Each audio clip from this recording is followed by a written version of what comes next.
And good morning. The title for today is Spiritual Implications of the Occupy Movement. The actual title of last night's talk and discussion was Occupy Yourself, Change the World.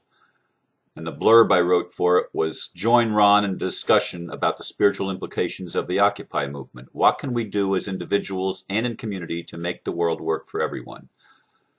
Let me share what happened. That's my total blurb for today. Now I'm winging it. First of all, I was disappointed that there were only 8 people that showed up last night, counting, well, actually 7. I was the 8th person. And only 1 person showed up that I've met through the Occupy movement. I had anticipated at least 5 or 6 other people that had expressed an interest and a desire to come, and they did not show up. So what I was really wanting to present mostly did not happen the way that I wanted it to, because the audience I was anticipating talking to was not the same one that was there. All of the people except that one individual were people that I've known for a period of time, and even though a couple of them have been to some Occupy meetings and stuff like that, general assemblies and whatnot, there was only 1 person, as I said, that actually I've met through this movement that I didn't know prior. So in any case, it did not go as I anticipated it going. The Occupy Yourself part was taking responsibility, each of us, for our own lives. And that's a leap for people that have been victim mentality people most of their lives, that they could possibly, there's a doubt that anyone could possibly be responsible for things that they don't see the connection between what's happening in their world and what's going on inside of them with their consciousness, in their state of consciousness. And so I did spend some time last night talking about the state of consciousness and taking responsibility for everything that happens in our life. Oh, and let me just do one more aside while it comes to mind. There was a friend that was supposed to come and videotape the thing, and that didn't happen. So for those of you that would have liked to have seen some of the discussion and heard some of the discussion, the technology wasn't available as possibly hoped for. In any case, taking responsibility for everything in our lives, to me, is an extremely important part of our spiritual development. And again, spiritual is not religious development. In fact, it's often the antithesis of religion altogether, as I view it. People that have a religion tend often not to be so spiritual because they're connected to the religion, which blocks them from their own essence and their own spirituality. And I don't care what the religion is. All religions are ideas in which we get locked into a particular viewpoint, a dogmatic explanation of life, that it does not allow us to flow freely. And I had to do some free flowing last night as the discussion took on a nature and a tone, a passionate tone from one of the individuals there, one of my friends, Jerry, to be specific, who expressed some opinions quite contrary to my own. And we are friends, and there was no argument as far as that goes in the meeting, but there was definitely a difference of opinion, which sort of surprised me. And I'll get to that, but let me just say that one of the spiritual implications of the Occupy movement to me is it indicates, on a global level, it indicates to the powers that would like to control the world that the people are waking up. As an earthly indicator, that is extremely important. It's important that the government leaders at all levels understand that the people are claiming our rights. We, the people, are beginning to stand in our power, beginning to say the way that it has been is not good enough. We don't want to live in a world that's unsustainable. We don't want to live in a world where a handful of people feed off of everybody else and make everyone else slaves. That's unacceptable, and we're not going to have it. It's really important that we reach that level of consciousness, and that's what the Occupy movement represents to me, that people are reaching that level of consciousness, which means we the people are looking for a way to change from the way it has been to the way we want it to be. And that's why I say occupy yourself, change the world. The occupy yourself is about waking up. It's about recognizing the world that we live in. For many, many generations, people were unaware of the conspiracies behind the scenes, the conspiracy of the elite to control everybody. People didn't even know they were being controlled. When they went in when the baby was born, and they said you've got to fill out the paper and create a birth certificate, nobody questioned it. I didn't when I had my 2 children. My parents didn't when they had me. Even I'm sure my daughter, when she had her 3 children, I'm sure she went through that same process, because we're told that's what we're supposed to do. When we're told we're supposed to go and apply for a driver's license and register our vehicle and register our marriage and do this and that and the other, we didn't realize that that was a form of slavery. We had no concept of that, no awareness of what we were doing, that we were actually submitting ourselves to the authority of someone else, which actually meant that we didn't recognize that we had authority within ourselves to be free. So we voluntarily enslaved ourselves in a system that we didn't even know that that's what we were doing.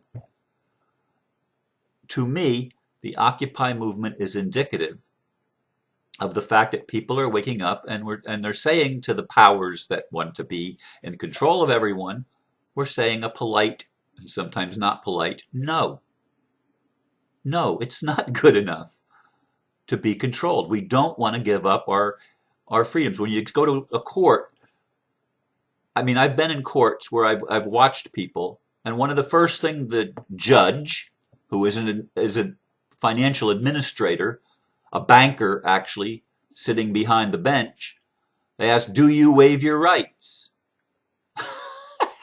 And person after person after person, man or woman, young or old, waive their rights. Well, I hope that there's enough people on this planet now that know enough to say, no, I don't waive my rights. And they start standing in their own power and in the freedom of being a human being. We are getting there. And this is important. The other aspect of the spiritual implication that I pointed out, which is the one that drew the fire and the passion, was that it sends a message to the extraterrestrials or angelic realm, or the spiritual invisible realm that surrounds us, in which, to me, we live and move and have our being. It gives them the indication, okay, the people are waking up now. They're ready for us to stand with them and support and help them. And of course, I mentioned Saint Germain, and Saint Germain specifically because I think he has a tremendous amount to do with what's going on as far as the Republic, as far as reclaiming our freedom, as far as it's the World Trust for me, the Saint Germain World Trust, that's going to fund the changes and help us create heaven on earth, or a planet or a world that works for everyone, and to help release all of the technologies. Well, the idea that I'm expecting help from some mythological dimension was absolutely shot down by Jerry. I mean, passionately, he said, you're just like the Christians that are waiting for some Messiah to come and pull them out of the earth and escape. Well, I don't see it quite that way in the analogy, but I listened to him and I let him speak for a considerable amount of time. When I say let him, I mean it was a discussion, so anybody could have spoken as much or as little as they wanted to. And some spoke more and others less. But everyone had the opportunity to express themselves last night, which is what a discussion group is. And I like that give and take. And while I was taken aback by the fact that Jerry doesn't believe in Saint Germain or any of that what he calls fairy tale, or what did he call it, airy fairy stuff.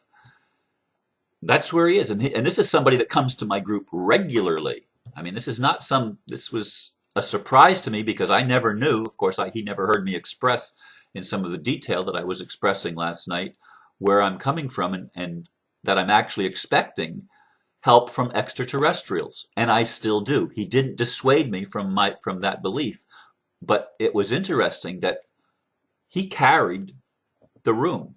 His ideas. I mean, even my friend Margie tends to go along much more with what he's saying than what I'm saying, as far as getting help from what are currently non-visible beings. And again, I was surprised that that's where people actually are in their thinking. So, sort of took the wind right out of my sail, even right now as I'm talking about it.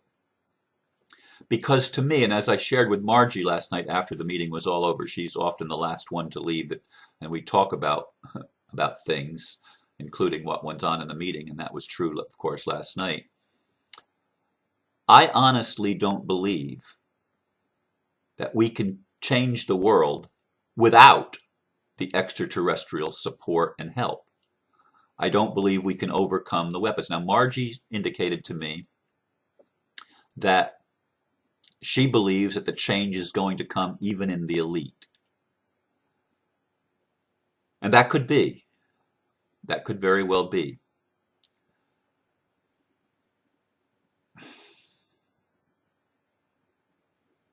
All right. I'm jumping to something else, because something else that I wanted to cover last night was the creation of citizens' grand juries, which I believe every county in the world needs to establish a citizens' grand jury, because it puts the government back in the power of the people. And I think that's something that we can do, that Jerry and those that don't like the idea of Saint Germain and the extraterrestrials interfering in humanity. That's something that we can do, but will we do it? And how will our citizens' grand juries be recognized? There was a citizens' grand jury, for example, in San Diego, made up of experts and stuff like that indicted George Bush and Dick Cheney and Donald Rumsfeld and others in that administration for war crimes against humanity. And that indictment should stand. Did anybody get arrested? No, they didn't. But citizens' grand jury is something that is solid, and I'm going to post a link to a series of videos by Red, and I should have brought the paper in, but I don't have it. Anyway, I'm going to post that.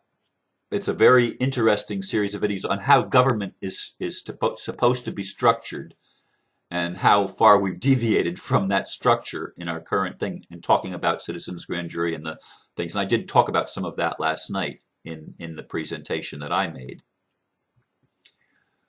But anyway, as I see it, these are steps that we can actually take, but they will, from my perspective, take longer to accomplish, because of the sheer fact that the elite isn't just stepping down and saying, okay, you're right, we're wrong, we're gonna toe the line, we're gonna do what's right.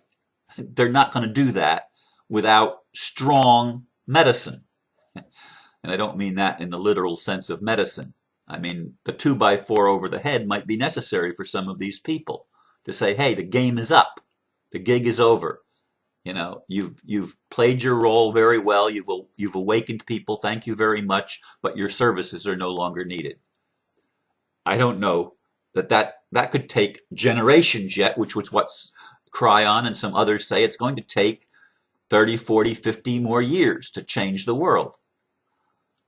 Well, if that was the case, as I said to Margie last night, if I didn't believe that it was imminent, I wouldn't choose to be here. I don't want to be in this battle of waking people up for another 30, 40, or 50 years. I want to enjoy the fruit of the life that I've lived so far. I want to be able to have a relationship and have a life where I can have fun. And not that this stuff is not important. It's very important to me. But I'd like to have fun. I'd like to get back to dancing again.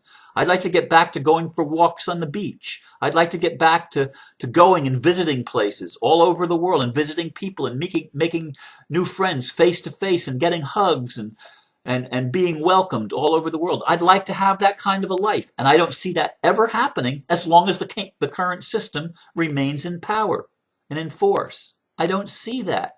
And it bothers me.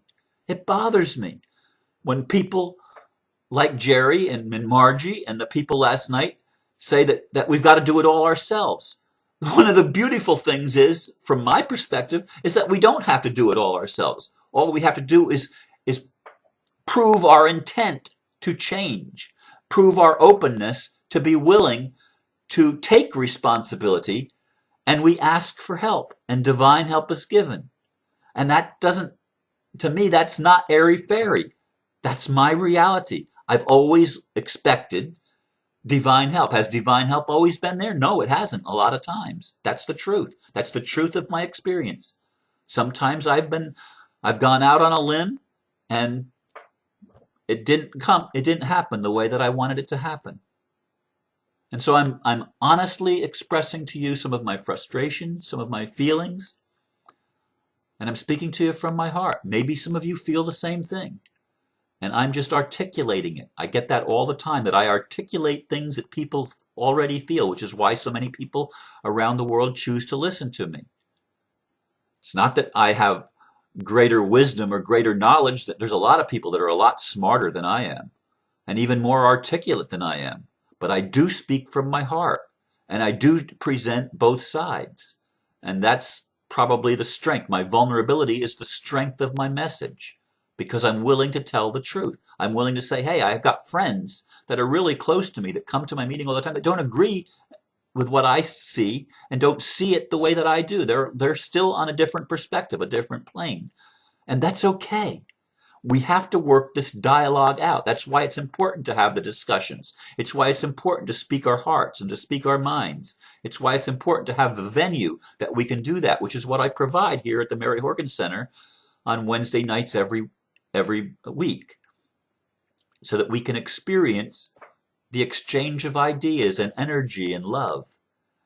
And Dominic, who was there last night, he's one of the ones that spoke at the commissioners meeting. He says, I don't want all this complicated stuff. Well, I just want to get to the love. I just want to get to the love. And that's what I want to do too. I want to get to the love. That's what I mean by being able to have a life, by being able to have a relationship with someone that I can go and do things with and have enjoyable times where my life isn't revolved about making videos and answering emails every day for several hours every day. I want a normal life, whatever that looks like. This is fine, temporary. And it's why I hesitated to make any commitments and did not make a commitment beyond 11/11 to keep doing the daily videos, because they're going to end at some point. Not that they'll end completely, but they'll end as a daily thing. They have to, because I want a life that I can do other things. Do you hear what I'm saying? But until some of the changes happen, and I don't know how long that's going to take. There are indicators that say it's imminent, but there have been indicators that have said it's imminent for a long time. So that's not new to me. Anyway, I see that I'm really using up the clock. It's already over 19 minutes long, and I try to keep it shorter. I try to keep them 15 minutes, and lately I've been going over a lot more. I've been going into the 15 to 20 minute range. But anyway, I'm going to have to pull the string on this. I've shared with you how I feel and where I am. And yes, I appreciate some feedback on where you are. Do you think that the extraterrestrials are going to actually help us in a visible way? I'm convinced they've already been helping us in invisible ways. They have the capability and the technology to shut down weapon systems, atomic weapon systems especially. That's a grand directive, a prime directive, that there will be no more nuclear use of nuclear weapons on this planet. It won't, it's not allowed. It's not allowed. But anyway, what do you think about it? Where are you in all this? Do you expect Saint Germain and other ascended masters to actually come and help us and stand with us as physical beings here? Or do you expect, as some was expressed last night, the earth to basically the surface of the earth to be annihilated? And I have some spiritual friends that definitely believe that. Sheldon Neidl believes that the earth is going to be devastated. If that was true, I don't want to be here anymore. And I'm really going over now. But this touches on a note that I want to share, because I want there to be continuity. If you destroy everything on the surface of the planet, which some people say is what's going to happen, if you destroy it all, then there's no continuity between where we've been and where we're going. And without continuity, there can't be wisdom. There's no lesson learned. There has to be the continuity from the old to the new. That's so critical to me. It's so critical. Everything that I believe in, everything that I live for, is based on the need for the Spirit, for God, whatever, to recognize that we can't just destroy and start over. That's the way it's been done in the past, and you don't learn from that. You don't learn from it. If we want to teach the world to sing, we've got to show how we can transform the world while right here on the planet, in the physical body. And I'm willing to call in the extraterrestrial beings and the ascended masters to do that. And if that's airy-fairy, well, so be it. So be it. Anyway, I've shared my heart. I've shared my mind. I've shared my passion. And I love you. And we're in this together. Because we are the 100%. And it is all of us. That's all I'm going to say. Namaste. Have a beautiful day. Thank you for listening.